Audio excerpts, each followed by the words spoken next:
ಕನ್ನಡ ಸೇನೆ ಕರ್ನಾಟಕ ಚಿಕ್ಕಮಗಳೂರು ವತಿಯಿಂದ ಆಜಾದ್ ವೃತ್ತದಲ್ಲಿ ಅದ್ದೂರಿಯಾಗಿ ನಡೆದ ಕನ್ನಡ ರಾಜ್ಯೋತ್ಸವ ಕಾರ್ಯಕ್ರಮದ ಯಶಸ್ಸಿಗೆ ಸಹಕರಿಸಿದ ಹಾಗೂ ಶ್ರಮಿಸಿದ ಕನ್ನಡ ಸೇನೆಯ ಕಾರ್ಯಕರ್ತರಿಗೆ ಕೃತಜ್ಞತಾ ಅರ್ಪಣಾ ಕಾರ್ಯಕ್ರಮವನ್ನು ಚಿಕ್ಕಮಗಳೂರಿನ ಗ್ರ್ಯಾಂಡ್ ಮಹಾರಾಜ ಸಭಾಂಗಣದಲ್ಲಿ ಆಯೋಜಿಸಲಾಗಿತ್ತು.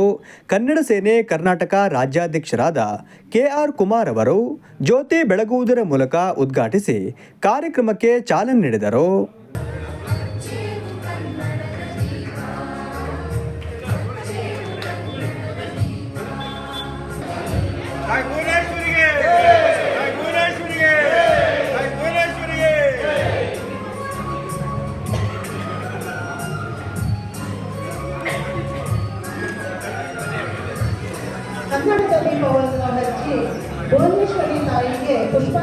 ಬಳಿಕ ಮಾತನಾಡಿದ ಅವರು, ಆಜಾದ್ ವೃತ್ತದಲ್ಲಿ ನಡೆದ ಕನ್ನಡ ರಾಜ್ಯೋತ್ಸವ ಕಾರ್ಯಕ್ರಮವು ಜಿಲ್ಲಾ ಅಧ್ಯಕ್ಷರಾದ PC ರಾಜೇಗೌಡ ಅವರ ಅಧ್ಯಕ್ಷತೆಯಲ್ಲಿ ವಿಜೃಂಭಣೆಯ ಜೊತೆಗೆ ಅದ್ದೂರಿಯಾಗಿ ಜರುಗಿದೆ.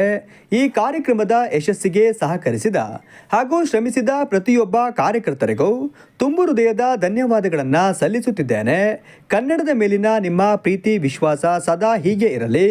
ನಾಡು ನುಡಿ ಜಲ ವಿಚಾರ ಬಂದಾಗ ರಾಜಿಯಾಗದೆ ಹೋರಾಟ ಮಾಡುವ ಜೊತೆಗೆ ಸಂಘಟನೆ ಬಲಪಡಿಸುವ ನಿಟ್ಟಿನಲ್ಲಿ ಪ್ರತಿಯೊಬ್ಬರು ಶ್ರಮಿಸಿ ಎಂದರು. ತುಂಬಾ ಕಷ್ಟ ಆಗುತ್ತಿದೆ. ಅಷ್ಟು ಮಕ್ಕಳು ಈಗೇನು ಸಂಘಟನೆ ಇಲ್ಲ, ಬರೀ ಅವಾಕಂತ ಸಂಘಟನೆ ಈಗೇನು ಕನ್ನಡ ಜ್ಯೋತಿ ತಂದು ಒಂದ್ಸಲಿ ಕನ್ನಡದ ಜ್ಯೋತಿ ತಂದಾಗ ಮಹಿಳೆಯರು ಕಳಸವನ್ನು ಹೊಂದಿಕೊಂಡು ಅದು ಬರಮಾಡ್ಕೊಂಡು ಕಡೆಗೊಳಿಸಿದ್ರು. ಇಲ್ಲೇ ಮತ್ತೆ ಇಲ್ಲಿಂದ ಮತ್ತೆ ಮಂಡ್ಯ ಜಿಲ್ಲೆ ಹೋಗಿ 5-6 ದಿನ 7 ದಿನ ಬೆಂಗಳೂರು ಮುಟ್ಟಿದ್ರು. ಒಂದೊಂದು ಜಿಲ್ಲೆಯಲ್ಲಿ ಜ್ಯೋತಿನ ತಗೊಂಡು ಹೋಗ್ತಾ ಇದ್ರು. ಮತ್ತು ಕನ್ನಡದ ಕಾರ್ಯಕ್ರಮಗಳು ಅಷ್ಟೇ ಬೇಲೂರಿನಲ್ಲಿ ಮಾಡಿದ್ದೀವಿ, ಬೆಳಗಾಮಲ್ಲಿ ಮಾಡಿದ್ದೀವಿ, ಚಿಕ್ಕಮಗಳೂರಲ್ಲಿ ಮಾಡಿದ್ದೀವಿ, ಮಂಡ್ಯದಲ್ಲಿ ಮಾಡಿದ್ದೀವಿ, ಗೋವಾದಲ್ಲಿ ಮಾಡಿದ್ದೀವಿ, ತೆಲಂಗಾಣದಲ್ಲಿ ಮಾಡಿದ್ದೀವಿ, ತೆಲಂಗಾಣ ಮಧ್ಯಭಾಗ ಹೈದರಾಬಾದ್ನಲ್ಲಿ ಮಾಡಿದ್ದೀವಿ. ಅಂದರೆ ಕನ್ನಡ ಸೇನೆ ಪ್ರಾಮಾಣಿಕವಾಗಿ ನಾಡು ನುಡಿ ಪರವಾಗಿ ಒಂದು ಶಕ್ತಿ ತುಂಬುವಂಥವನ್ನ ಕೆಲಸವನ್ನು ಪ್ರಾಮಾಣಿಕ ಮಾಡಿದ್ದೀವಿ. ಕನ್ನಡ ಸೇನೆ ಜಿಲ್ಲಾಧ್ಯಕ್ಷರಾದ PC ರಾಜೇಗೌಡ ಅವರು ಮಾತನಾಡಿ, ನಾಡಿನ ಏಕತೆ, ಸ್ವಾಭಿಮಾನ, ಸಾಮರಸ್ಯ ಮತ್ತು ಸಹಬಾಳ್ವೆಯ ಸಂಕೇತವಾದ ರಾಜ್ಯೋತ್ಸವವನ್ನು ರಾಜ್ಯಾದ್ಯಂತ ಕನ್ನಡಿಗರು ಹೆಮ್ಮೆಯಿಂದ ಆಚರಣೆ ಮಾಡುತ್ತಾರೆ. ಕರ್ನಾಟಕದ ಪ್ರತಿ ಮನೆ ಮನದಲ್ಲೂ ಹಬ್ಬದ ರೀತಿಯಲ್ಲಿ ಕನ್ನಡ ರಾಜ್ಯೋತ್ಸವವನ್ನು ಆಚರಿಸಲಾಗುತ್ತದೆ. ಕನ್ನಡ ರಾಜ್ಯೋತ್ಸವ ನಿತ್ಯೋತ್ಸವ ಆಗಬೇಕು ಎಂಬುದು ನಮ್ಮೆಲ್ಲರ ಆಶಯ ಎಂದರು.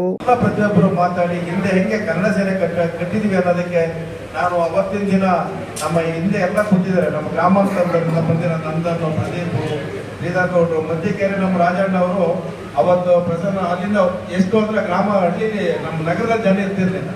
ಮಧ್ಯಕೆರೆಯಿಂದ 100 ಜನ, ಆಲೂರು 100 ಜನ, ಆಳೂರಿಂದಲೂ 100 ಜನ, ಪಲ್ಲೊಂದೂರಿಂದ ಬಂದ್ರು 100 ಜನ, ನಮ್ಮ ದಾಸರಳ್ಳಿ ದೇವರಳ್ಳಿ ಅವ್ರ ಕಡೆಯಿಂದಲೂ 100 ಜನ, ಈ ತರ ಒಂದೊಂದು ಭಾಗದಲ್ಲಿ ಆಗ 100 ಜನ ಮಿನಿಮಮ್ ತರಬೇಕು ಅಂತಿದ್ದೆ. ಅಂಬಾಪುರ, ಬೀಗ್ನಳ್ಳಿ ಇವರೆಲ್ಲ ನಮ್ಮ ಹಳೆ ಕನ್ನಡ ಸೇನೆ ಕಟ್ಟಾಳುಗಳು. ಹಾಗಾಗಿ ಅವರು ಅವತ್ತಿನ ದಿನ ಏನು ಒಂದು ವೇದಿಕೆ ಕೊಡಕ್ಕಾಗಿರ್ಲಿಲ್ಲ. ಅವತ್ತು ಅವ್ರಿಗೆ ಒಂದು ನೆನಪಿನ ಕಾಣಿಕೆನೂ ನಾನು ಕೊಡಕ್ಕಾಗಿರಲಿಲ್ಲ. ಪ್ರತಿಯೊಂದು ಅವ್ರನ್ನ ಮಾತಾಡ್ಸೋದು ಪಾಪ ಕರ್ನಾಟಕ ಬಂದಿದ್ರು.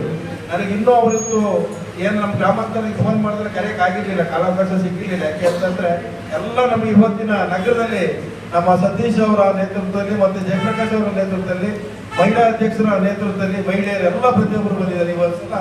ಕನ್ನಡ ಸೇನೆ ಜಿಲ್ಲಾ ಉಪಾಧ್ಯಕ್ಷರಾದ ಮಂಜೇಗೌಡ ಅವರು ಮಾತನಾಡಿ, ದೇಶದ ಅಗ್ರಣೀಯ ಪಂಥದಲ್ಲಿ ಕರ್ನಾಟಕ ಸ್ಥಾನ ಪಡೆದುಕೊಂಡಿದೆ. ITBT ಕ್ಷೇತ್ರದಲ್ಲಿ ಕರ್ನಾಟಕ ಇಡೀ ಜಗತ್ತಿನಲ್ಲಿಯೇ ಹೆಸರು ಮಾಡಿದೆ ಎಂದರು. ನಾಳೆ 1 ತಿಂಗಳಾಯ್ತು. ಇವತ್ತಿಗೆ 1 ತಿಂಗಳು ಹಿಂದೆ ನಡೆದಂತ ಚಿಕ್ಕಮಗಳೂರು ನಗರದಲ್ಲಿ ನಡೆದಂತಹ ಒಂದು ಕನ್ನಡ ಸೇನೆಯ ಕಾರ್ಯಕ್ರಮ ಕನ್ನಡ ರಾಜ್ಯೋತ್ಸವದ ಕಾರ್ಯಕ್ರಮವಾಗಿ 1 ತಿಂಗಳು ತಡವಾದರೂ ಕೂಡ ಡಿಸೆಂಬರ್ ತಿಂಗಳಲ್ಲಿ ಇಡೀ ಕನ್ನಡ ಪರ ಸಂಘಟನೆಗಳಲ್ಲಿ ಬಿಟ್ಟು ನೋಡ್ತಿರ್ತಕ್ಕಂಥ ಒಂದು ಯಶಸ್ವಿ ಕಾರ್ಯಕ್ರಮ ಆಗಿದ್ರೆ ಅದು ಕನ್ನಡ ಸೇನೆಯ ರಾಜೇಗೌಡರ ನೇತೃತ್ವವಾದಂಥ ಚಿಕ್ಕಮಗಳೂರಲ್ಲಿ ಕಾರ್ಯಕ್ರಮ. ಆ ಕಾರ್ಯಕ್ರಮಕ್ಕೆ ನೆರವು ಬರಕ್ಕೆ ಕಾರಣಕರ್ತರು ಸುಮಾರು 8-10 ದಿವಸ ಮುಂಚಿತವಾಗಿ ರಾಜ್ಯಾಧ್ಯಕ್ಷ ಬಂದು ಅಲ್ಲಿ ಕೊಟ್ಟು ಸಭೆಯನ್ನು ಮಾಡಿ ಯಾವ ರೀತಿ ಮೈಕ್ ಇರಬೇಕು, ಯಾವ ರೀತಿ ಸ್ಟೇಜ್ ಇರಬೇಕು, ಏನು ಕಾರ್ಯಕ್ರಮ ನಡೆಯಬೇಕು ಅಂತ ಸಲಹೆ ಕೊಡ್ಬೇಕು. ಅದು ಮುಖ್ಯವಾಗಿತ್ತಲ್ಲ. ಅವತ್ತು ಕೊಟ್ಟಂತ ಕುಮಾರನವರ ಸಲಹೆ ಮಾರ್ಗಸೂಚಿ ಪ್ರಕಾರವಾಗಿ ನಡೆದಂತ ಅದ್ದೂರಿಯ ಕಾರ್ಯಕ್ರಮ ನಡೆಯೋದಕ್ಕೆ ಕಾರಣಕರ್ತರಾಗಿ ರಾಜ್ಯ ಕಾರ್ಯದರ್ಶಿ ಪ್ರವೀಣ್ ಅವರು ಮಾತನಾಡಿ, ಕನ್ನಡ ಕೇವಲ ಭಾಷೆಯಲ್ಲ, ಕನ್ನಡ ಪ್ರತಿಯೊಬ್ಬ ಕನ್ನಡಿಗನ ಉಸಿರು, ಬದುಕಿಗೆ ದಾರಿ ತೋರಿಸಿದ ಜ್ಯೋತಿ, ಅತಿ ಹೆಚ್ಚು ಜ್ಞಾನಪೀಠ ಗಳಿಸಿದ್ದು ಕನ್ನಡ, ಇದೊಂದು ಪವಿತ್ರ ಭಾಷೆ ಎಂದರು. ಒಂದು ಕನ್ನಡದ ಕಿಚ್ಚನ್ನು ಮೂಡಿಸಿದ್ದೀರಿ. ಮುಂದೇನು ಈ ಕನ್ನಡ ಸೇನೆಯನ್ನ ಇನ್ನು ಮುಂದೇನು ಇನ್ನೂ ಎತ್ತರವಾಗಿ ಬೆಳೆದುಕೊಂಡು ಸಂಘಟನೆಯನ್ನ ಬಲಕ್ಕೆ ಮಾಡಬೇಕಾಗಿ ತಮ್ಮೆಲ್ಲರ ಹತ್ರ ಕೇಳ್ಕೊಳ್ತಿದ್ದೇನೆ. ಸಂಘಟನೆಗೆ ಒಂದು ಒಳ್ಳೆ ಶಕ್ತಿ ಇದೆ, ಅದನ್ನ ಒಳ್ಳೆ ರೀತಿಯಲ್ಲಿ ಬಳಸ್ಕೊಳ್ಳಿ. ನಾನು ಈ ಸಂಘಟನೆಯಲ್ಲೇ ಈಗಲೂ ಇದ್ದೀನಿ, ಹಿಂದೆಯೂ ಇದ್ದೀನಿ. ಆದರೆ ಸಂಘಟನೆಗೆ ದೊಡ್ಡ ಮಹತ್ವವಾದ ಒಂದು ಶಕ್ತಿ, ಆ ಶಕ್ತಿನ ಒಳ್ಳೆ ರೀತಿಯಲ್ಲಿ ಬಳಸ್ಕೋಬೇಕು. ಪ್ರೋತ್ಸಾಹ ಕೊಡ್ರಿ ಎಲ್ಲರೂ ರಾಜ್ಯೋತ್ಸವಕ್ಕೆ ವಿದ್ಯೋತ್ಸವಕ್ಕೆ ನಮಗೆ ಎಲ್ಲರಿಗೂ ಒಂದು ಮೆರುಗು ಕೊಟ್ಟರು. ನಮ್ಮ ಆಟಗಾರರಿಗೆ ಎಲ್ಲರಿಗೂ ನಾವು ಧನ್ಯವಾದ ತಿಳಿಸ್ತೀನಿ.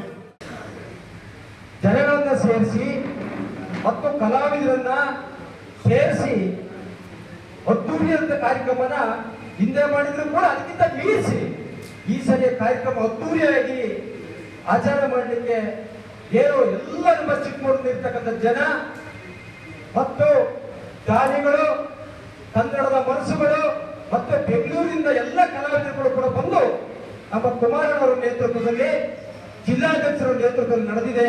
ಎಲ್ಲ ನಾವು ಕನ್ನಡ ಸೇನೆಯ ಪರವಾಗಿ ಸಮಸ್ತ ಚಿಕ್ಕಮಗಳೂರು ಜಿಲ್ಲೆಯ ಜನತೆಗೆ ಧನ್ಯವಾದಗಳನ್ನು ಅರ್ಪಿಸಬೇಕು ಅಂತ ಹೇಳಿ ತಪ್ಪಾಗಿದೆ. ಕಾರ್ಯಕ್ರಮದಲ್ಲಿ ಮಹಿಳಾ ಘಟಕ ಜಿಲ್ಲಾಧ್ಯಕ್ಷರಾದ ಚೈತ್ರಾ ಗೌಡ, ಜಿಲ್ಲಾ ವಕ್ತಾರರಾದ ಹುಣಸೆ ಮಕ್ಕಿ ಲಕ್ಷ್ಮಣ್, ನಗರ ಅಧ್ಯಕ್ಷರಾದ ಸತೀಶ್ ಕಲ್ದೊಡ್ಡಿ, ನಗರ ಆಟೋ ಘಟಕದ ಅಧ್ಯಕ್ಷರಾದ ಜಯಪ್ರಕಾಶ್, ಭೂಮಿಕಾ ಟಿವಿ ಸಂಸ್ಥಾಪಕರಾದ ಅನಿಲ್ ಆನಂದ್, ತಾಲೂಕು ಅಧ್ಯಕ್ಷರಾದ ಇಂದಿರಾ ಯೋಗೀಶ್ ಮುಂತಾದವರು ಉಪಸ್ಥಿತರಿದ್ದರು.